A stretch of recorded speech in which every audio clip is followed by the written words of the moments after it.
Hi guys, good afternoon. Samahan niyo po ako, gagawa ko ng cucumber and carrot salad. Bali po, yung cucumber, hinati ko lang po sa dalawa. Tapos po, yung gitna, inalis ko po kasi masyado pong matubig yun. Kasi hiwain ko lang po ito ng mga maninipis.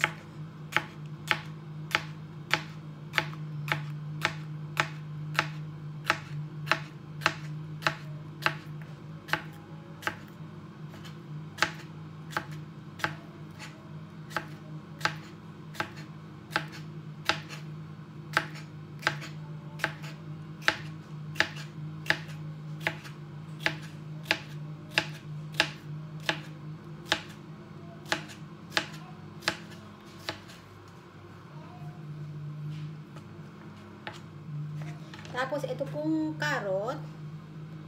Isang buong carrot po ito. Hinati ko lang po din sa gitna. Tapos, hinati ko po sa dalawa kasi gagayatin ko po ito ng maninipis.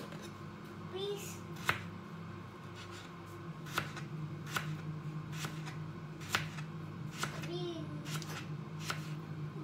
Ganito lang po yung gayat para po hindi po mahirap nguyain.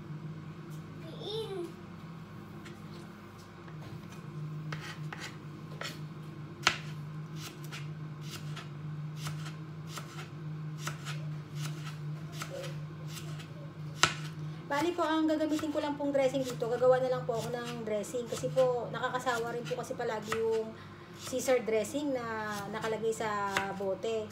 Kaya gagawa po ako ng sarili kong dressing para dito. Ang dressing na gagamitin ko po dito, yung balsamic vinegar.